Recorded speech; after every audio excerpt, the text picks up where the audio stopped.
warahmatullahi wabarakatuh. Alhamdulillahirrahmanirrahim. Pada kesempatan kali ini, saya akan mempresentasikan tugas mata kuliah Teori dan Perilaku Organisasi dengan judul Budaya Organisasi.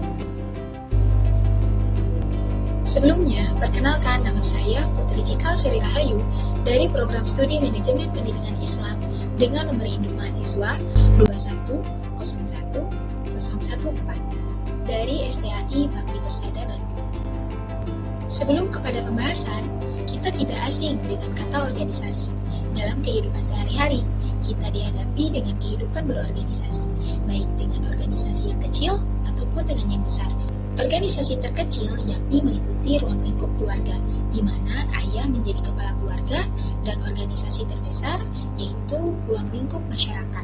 Dan budaya organisasi juga sering kita jumpai dalam kehidupan berorganisasi, baik itu dalam kepercayaan, tindakan, dan juga ide yang menjadi dasar budaya organisasi tersebut. Pengertian budaya organisasi. Budaya organisasi merupakan sistem kebiasaan yang ada dalam sebuah organisasi yang mempengaruhi sistem kerja dan perilaku dalam berorganisasi. Budaya organisasi merupakan pola keyakinan dan nilai-nilai organisasi yang dipahami, dijiwai, dan dipraktekkan oleh organisasi sehingga pola tersebut memberikan arti tersendiri dan menjadi dasar aturan berperilaku dalam organisasi. Teori budaya organisasi menurut para ahli.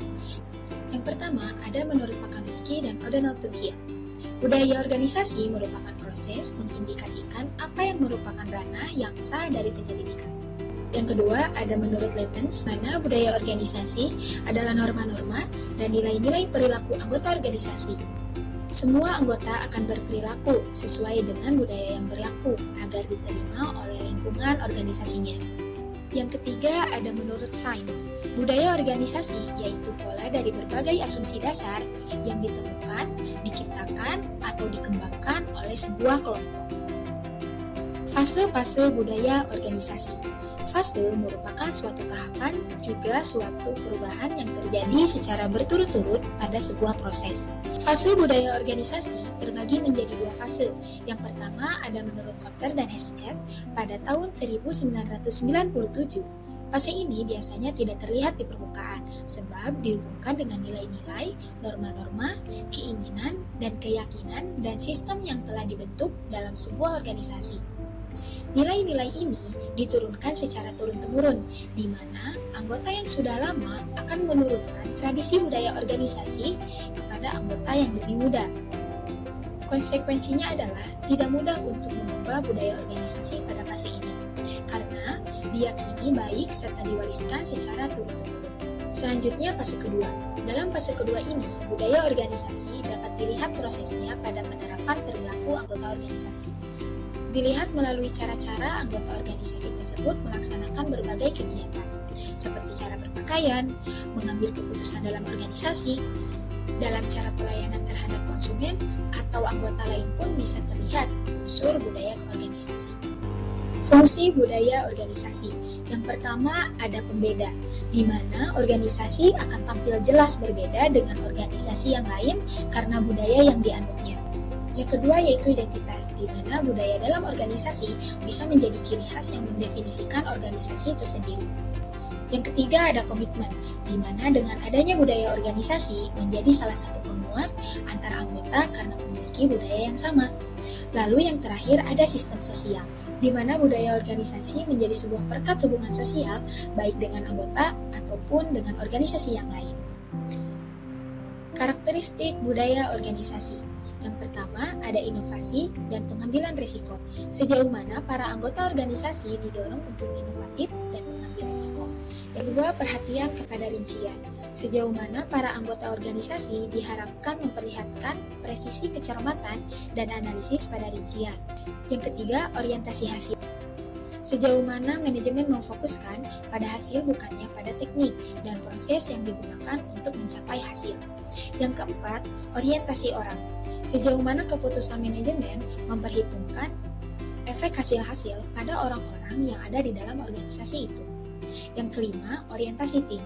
Sejauh mana kegiatan kerja diorganisasikan sekitar tim-tim bukan individu. Yang keenam, ada agresif. Sejauh mana orang-orang itu agresif dan kompetitif, bukannya malah santai-santai. Yang terakhir ada kemantapan. Sejauh mana kegiatan organisasi menekankan dan mempertahankan status quo. Elemen budaya organisasi. Yang pertama ada idealis. Elemen yang menjadi ideologi organisasi yang tidak mudah untuk dirubah. Elemen ini biasanya dipengaruhi oleh pendiri organisasi. Pada elemen idealistik ini, sama halnya dengan fase pertama yang sebelumnya telah kita bahas, di mana elemen ini hanya dapat diketahui atau tidak sembarangan orang yang dapat merubah ataupun mengetahuinya. Yang kedua, ada elemen behavioral. Elemen ini disebut elemen yang kasat mata, yakni berupa perilaku keseharian anggota, desain juga arsitektur. Pada elemen behavioral ini, elemen ini lebih natural dan terlihat, di mana elemen ini meliputi kegiatan anggota dalam sehari-hari. Bentuk-bentuk budaya organisasi. Yang pertama ada gagasan. Bentuk kebudayaan ini adalah ide atau pemikiran yang lahir dari orang-orang atau masyarakat yang ada di dalam organisasi dan dituangkan dalam tulisan. Yang kedua ada aktivitas. Aktivitas anggota ketika saling berinteraksi juga bergaul menurut pada pola, adat budaya, dan kelakuan organisasi. Yang ketiga ada artefak.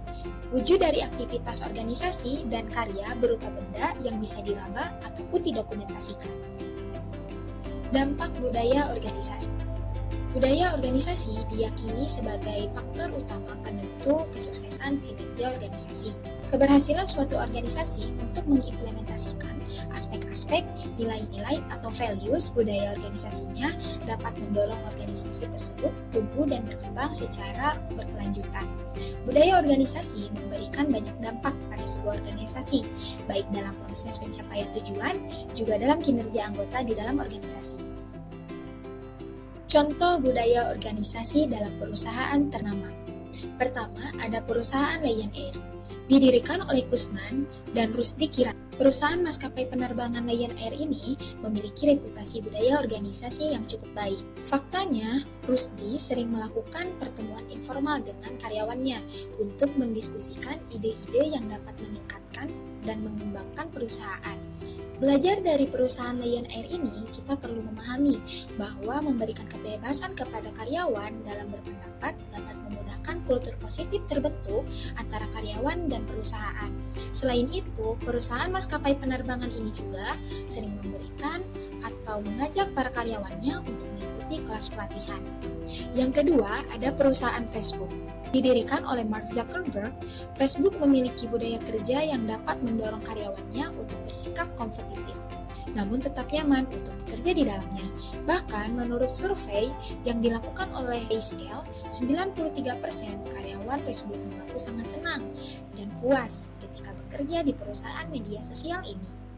Hal ini dikarenakan karyawan Facebook diberikan kebebasan untuk memberikan kritik juga saran kepada manajernya. Perusahaan besar ini juga sebisa mungkin tidak membatasi ruang kerja karyawan. Ini terbukti bahwa seorang Mark Zuckerberg sendiri bekerja di ruangan yang sama dengan timnya atau tidak memiliki ruangan yang khusus. Mungkin itu yang bisa saya sampaikan tentang budaya organisasi. Tetap semangat dan salam pencerahan. Wassalamualaikum warahmatullahi wabarakatuh.